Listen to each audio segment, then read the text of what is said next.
On January 18, 2026, the sitting president of the United States threatened to invade Denmark and annex Greenland, not rhetorically, not hypothetically, as a military objective. This isn't the first time he said it, but this time he didn't walk it back.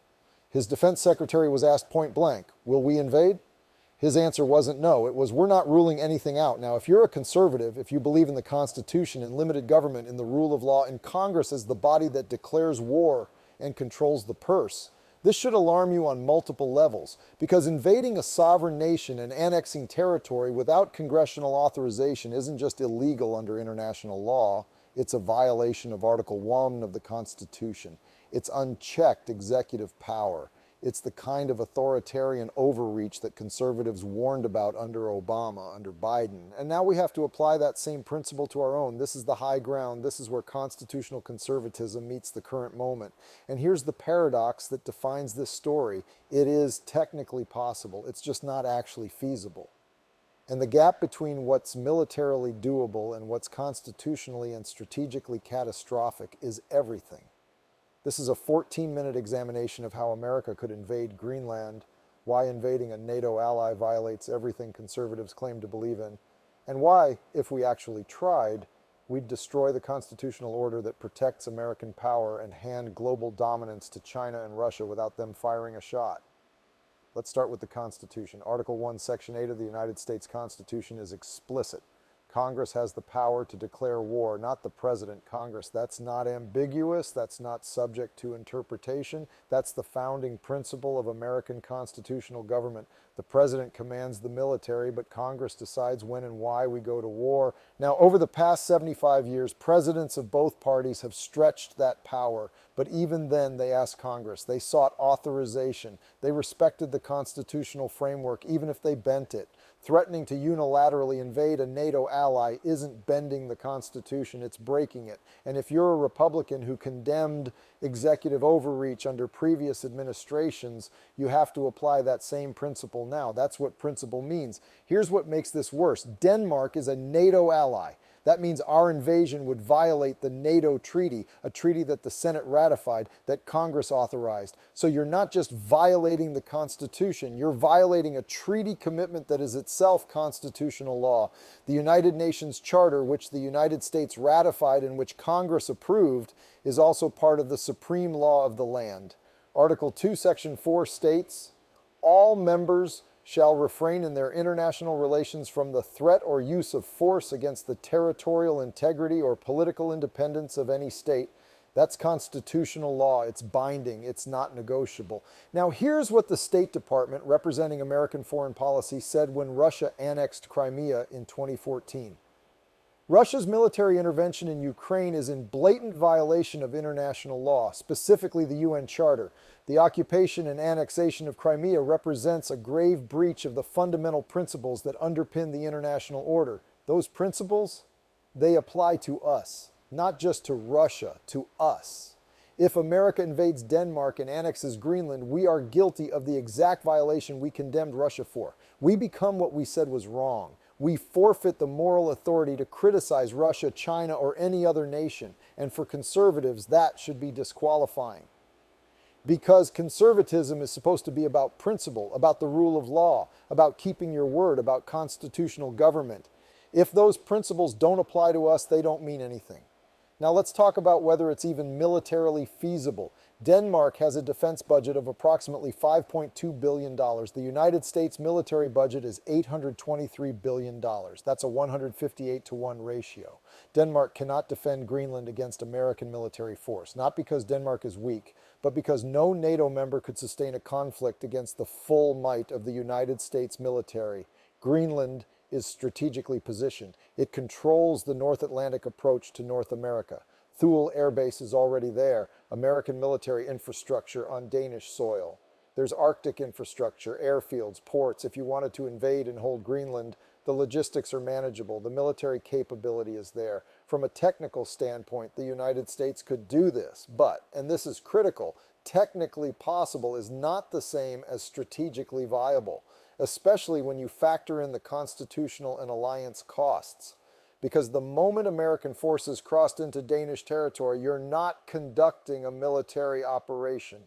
You're violating international law. You're breaking the NATO treaty. You're usurping congressional power.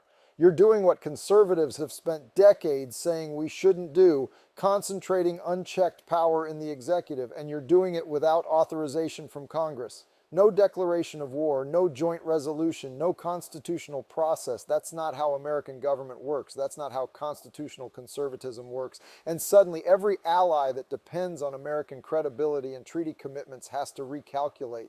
Japan, South Korea, Taiwan, every nation that has trusted American constitutional guarantees has to ask, does the Constitution still matter? If the president can unilaterally invade a NATO ally because he wants the territory, what does that do to the checks and balances that Republicans claim to champion? That's not a military problem. That's a constitutional catastrophe.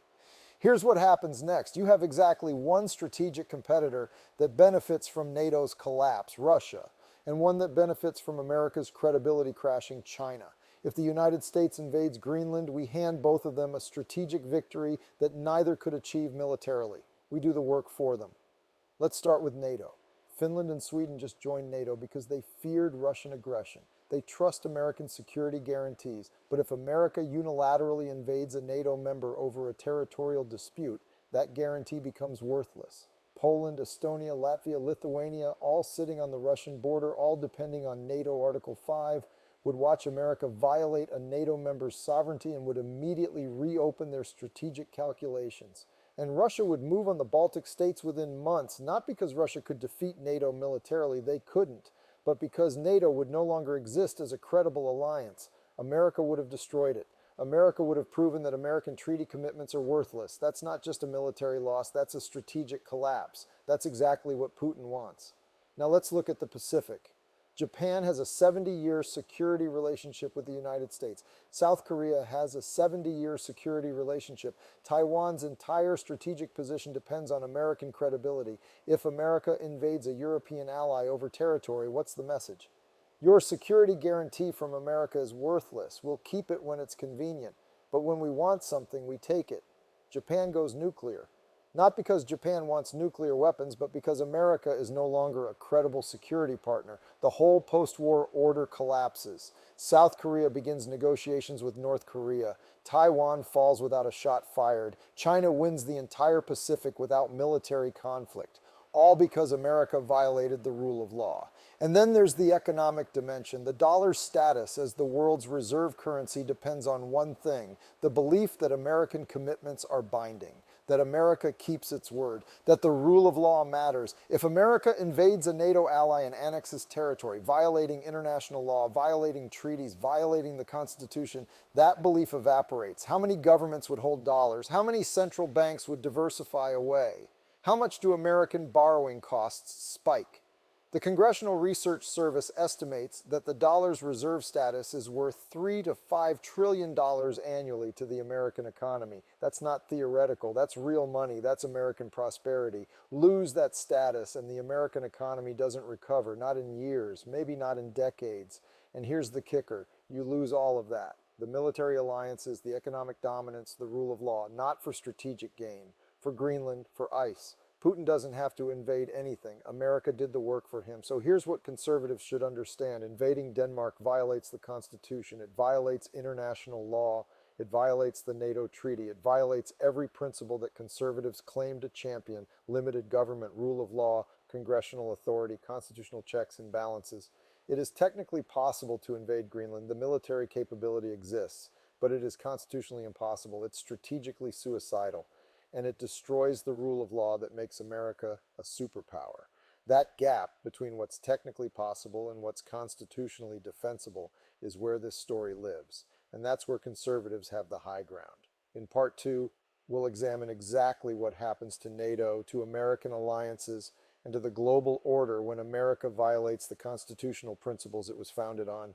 Because if conservatism means anything, it means the rule of law applies to everyone, including the president. Producing analysis at this level, research, writing, production, takes resources. If this work matters to you, support it. There's a link in the description. Every dollar funds the next investigation. Subscribe for part 2.